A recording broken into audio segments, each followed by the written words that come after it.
नमस्कार दोस्तों, एक बार फिर से आपका हार्दिक स्वागत और अभिनंदन है। सोलो सॉल्यूशन परिवार की तरफ से मैं आपका हार्दिक स्वागत और अभिनंदन करता हूं। तो देखिए गाइस, हमारा जो जूलॉजी का सीरीज था वो कंटिन्यूअसली आगे बढ़ रहा था। और कॉर्ड डेटा, ठीक है। नॉन का मतलब होता है नहीं है, जिसमें कॉर्ड मतलब होता है रीड, ठीक है, जिसमें रीड की हड्डी नहीं है। तो जिस भी जीव में, जिस भी ऑर्गेनिज्म में रीढ़ की हड्डी नहीं होगी, बैकबोन नहीं होगा, वो हमारा होगा नॉन कॉर्डेट। इनके जनरल कैरेक्टरिस्टिक को देख लेते हैं। जनरल कैरेक्टरिस्टिक किस किस प्रकार के हैं और क्या क्या इनका। साइज की अगर हम बात करें तो किस सममिति का मतलब होता है समान, समान मतलब एक जैसा, ठीक है, एज इट, एक जैसा जो होता है उसको हम सममिति बोलते हैं। अगर देखो मैं आपको बोलूं कि भाई ये बॉक्स है, क्या इसको सममिति में कन्वर्ट कर सकते हैं? तो बिल्कुल कर सकते हैं। अगर मैं बीचों बीच एक लाइन खींच दूं, बीचों बीच इसको काट दूं, तो ये वाला पोर्शन इस वाले पोर्शन के बराबर होगा या समान होगा, तो इसको ही हम सममिति बोलते हैं, उसके समान। अब हम इसका लोकोमोटरी जो ऑर्गन्स हैं उन पे डिस्कस कर लेते हैं। एक वीडियो हम अपलोड कर चुके हैं, लिंक आपको डिस्क्रिप्शन में मिल जाएगा, ठीक है। तो एलटी साइंस का जो हम यहाँ पर सीरीज हमने स्टार्ट किया था, उसको आगे चलते आगे बढ़ाते उसके जनरल कैरेक्टरिस्टिक हम यहाँ पर डिस्कस कर रहे थे, और ये सारी चीज़ें हम यहाँ पर डिस्कस कर रहे हैं जो आप स्क्रीन पर अभी देख रहे हैं। तो लोकोमोटरी ऑर्गन्स तक शायद हमने देख लिया था।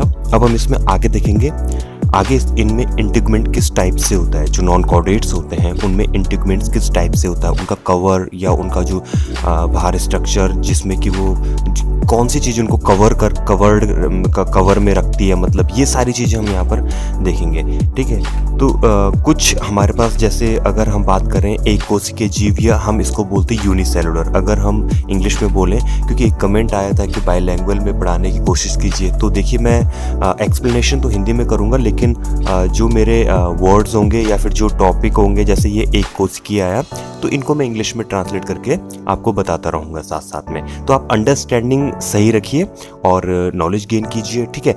बाकी टॉपिक वाइज समझने की कोशिश कीजिए।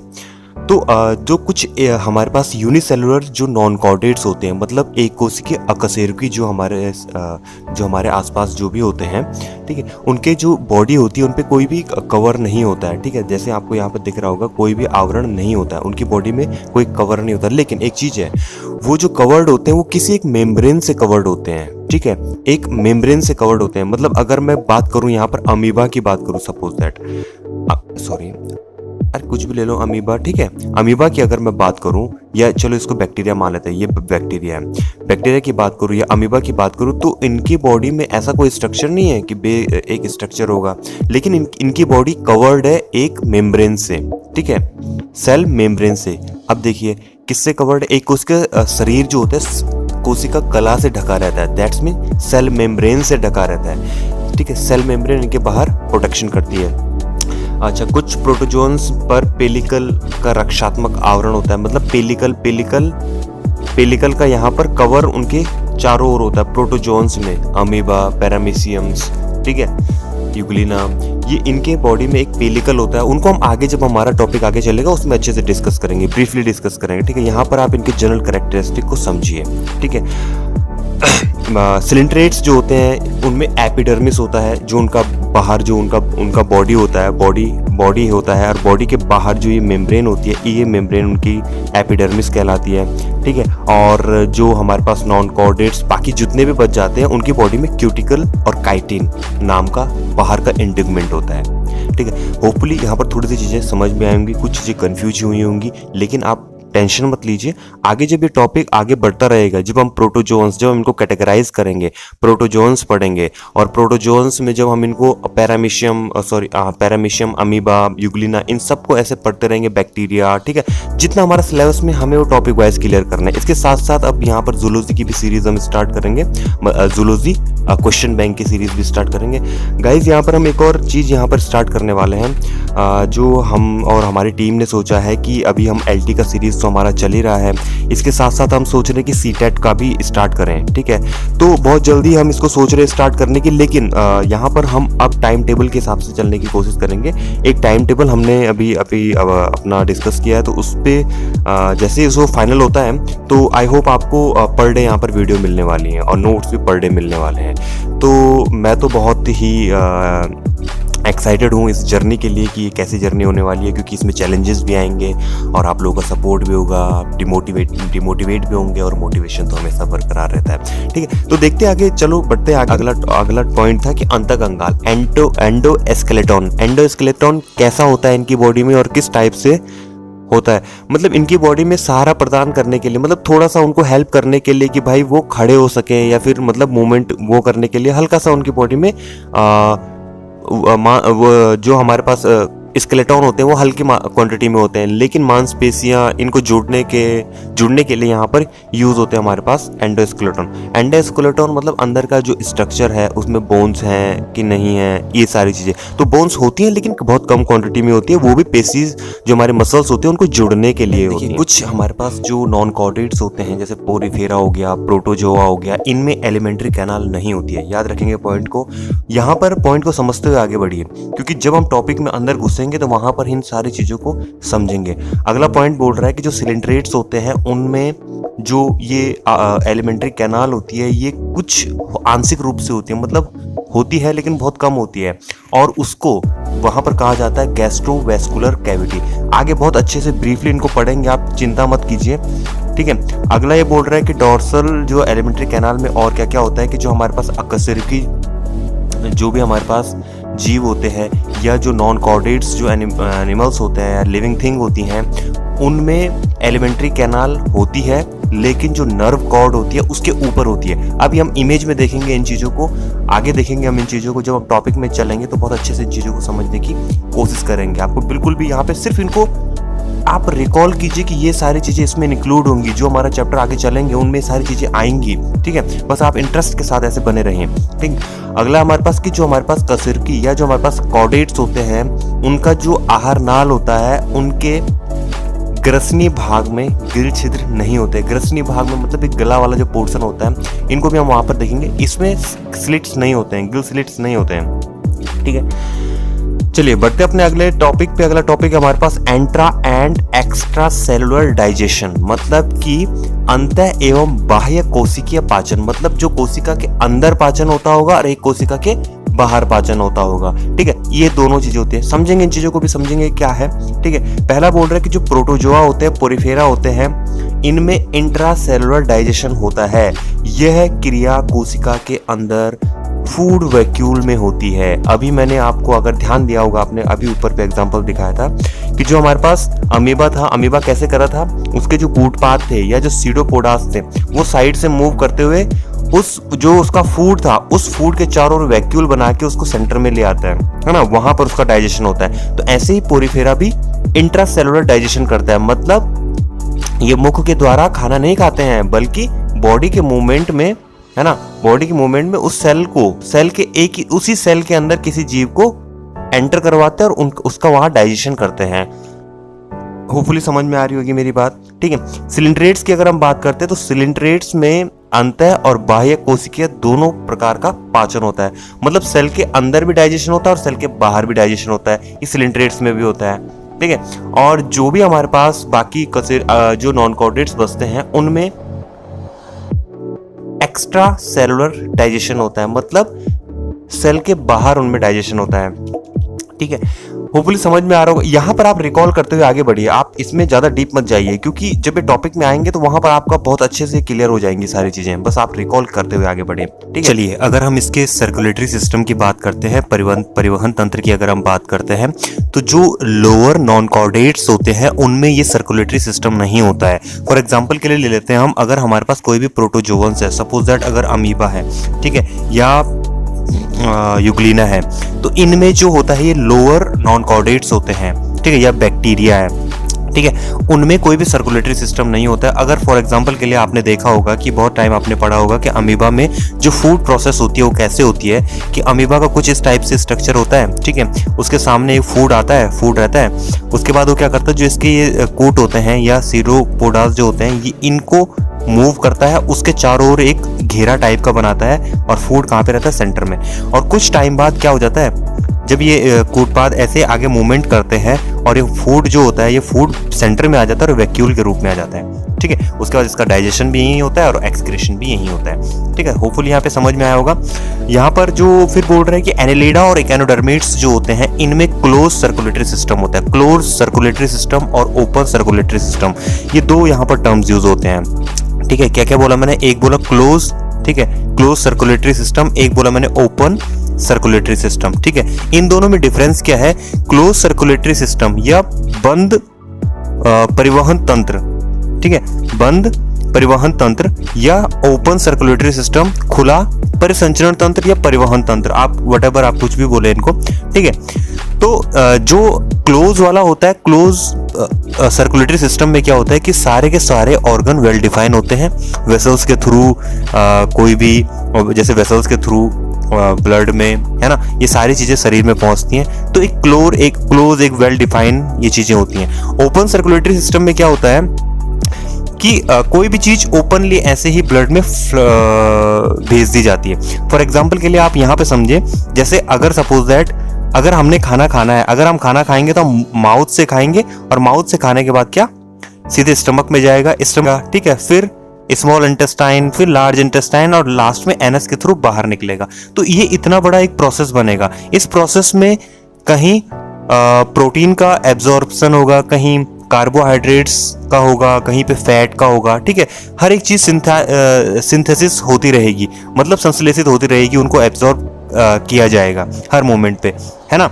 लेकिन जो ओपन सर्कुलेटरी सिस्टम होता है इसमें ऐसा नहीं होता है। इसमें सिंपल ब्लड है, फूड वैक्यूल्स आए, फूड आया, ठीक है, फूड सीधे ब्लड में, अब ब्लड में वो अपने आप ऑब्जर्व हो रहा है, ठीक है। इस टाइप से ओपन का मतलब होता है खुला परिसंचरण तंत्र, कि ब्लड ओपनली मिल रहा है, और क्लोज परिसंचरण तंत्र का मतलब होता है, या क्लोज सर्कुलेटरी सिस्टम का मतलब होता है कि बंद परिसंचरण तंत्र, जिसमें हर एक चीज, हर एक ऑर्गन डिफाइन है कि ये काम करेगा ब्लड के लिए, वैसे, ठीक है। आर्थ्रोपोडा, मोलस्का, इनमें भी ओपन सर्कुलेटरी सिस्टम पाया जाता है, या इसको हम लैक्यूनार बोलते हैं, ठीक है। देखेंगे आगे लैक्यूनार हम किसे बोलेंगे।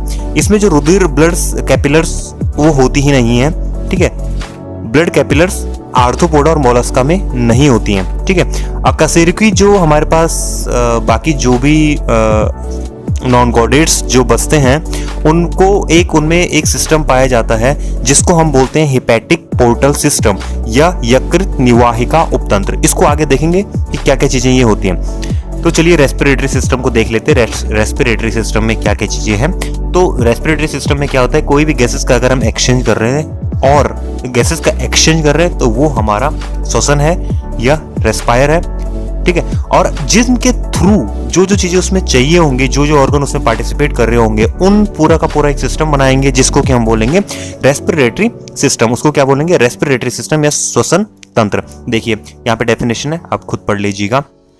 अगर हम बात करते हैं यहाँ पर कि जो हमारे पास सिंपल स्ट्रक्चर वाले जो हमारे पास नॉन कॉर्डेट्स होते हैं, जैसे लाइक प्रोटोजोआ, पोरिफेरा, सिलिंट्रेटा या फिर वॉर्म्स जो भी कृमि होते हैं, इनमें जो गैसेस का जो एक्सचेंज होता है वो विसरण द्वारा होता है। विसरण मतलब डिफ्यूजन द्वारा होता है, या तो सीधे शरीर में होगा, या तो बॉडी में होगा सीधे, या सेल के अंदर होता है। अब यहाँ पर एक टर्म आ गया है विसरण। विसरण हम किसे बोलते हैं, विसरण हम इसे बोलते हैं, आपने केमिस्ट्री में पढ़ा होगा, ठीक है। लाइक हमारे पास दो पॉट है, या आपने सबसे बेटर एग्जांपल कि अगर कोई हमारे पास एक स्टिक है, लोहे की छड़ी है, यह लोहे की रॉड है, इसको अगर हम बर्न कर रहे हैं, जला रहे हैं अगर इसको हम, ठीक है, तो ये हीट होते होते एक टाइम पर हीट हमारे इस छोर तक भी पहुंच जाती है ना।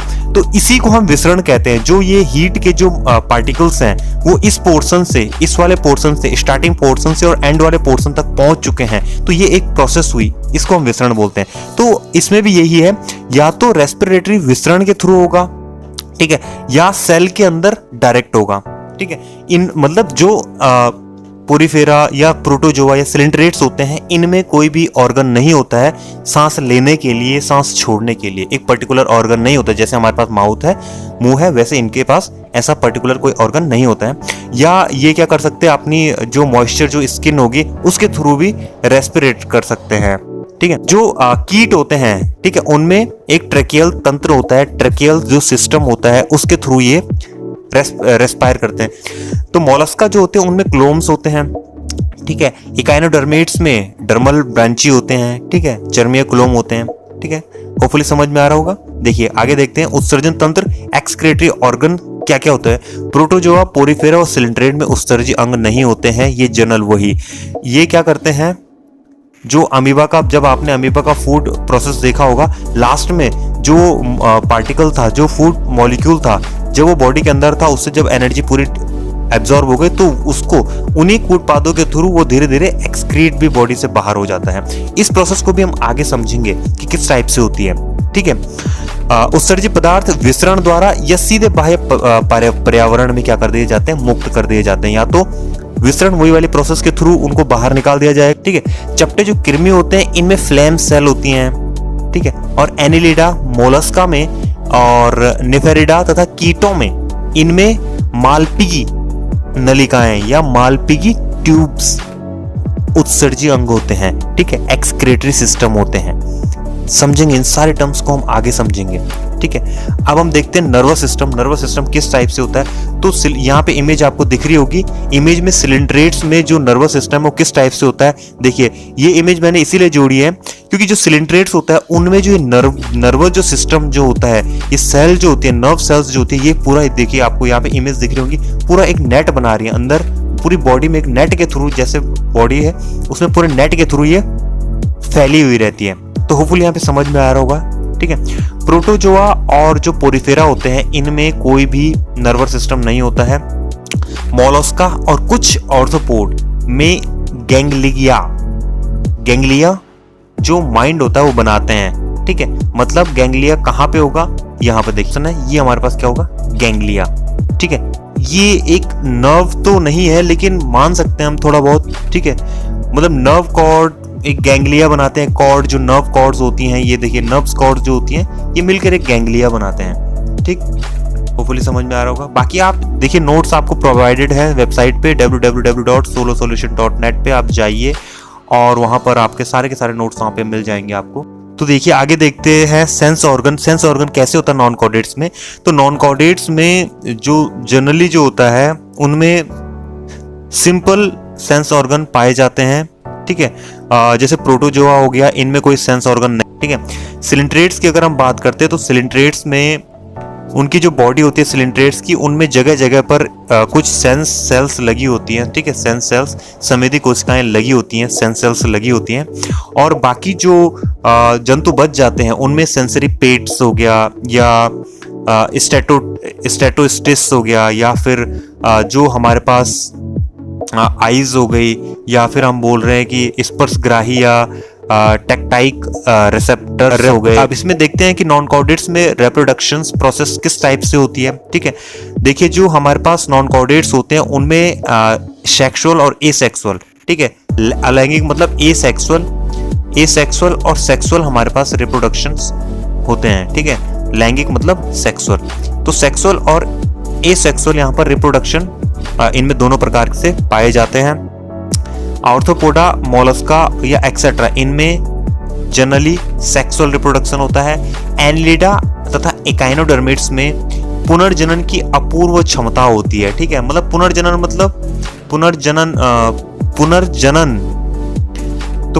मतलब रीजनरेशन, ठीक है। रीजनरेट करने की इनके पास एक क्षमता पावर होती है कि ये रीजनरेट कर सकते हैं खुद को, ठीक है। तो चलिए देखते हैं शीत रुधिरता या कोल्ड ब्लडनेस। तो इनमें कोल्ड मतलब ब्लड की क्या सिचुएशन होती है। तो जो नॉन कॉर्डेट्स होते हैं वे कोल्ड ब्लडनेस में होते हैं, और जो इनकी बॉडी का जो टेम्परेचर होता है वो कंडीशन मतलब जो एनवायरमेंटल कंडीशन होके उसके अनुरूप बदलता रहता है, ठीक है। एनवायरमेंट ठंडा तो ब्लड ठंडा, एनवायरमेंट गर्म तो ब्लड गर्म, ठीक है। होपफुली गाइस वीडियोस आपको पसंद आई होगी। Thanks for watching this video को पूरा देखने के लिए बहुत बहुत धन्यवाद। जय हिंद।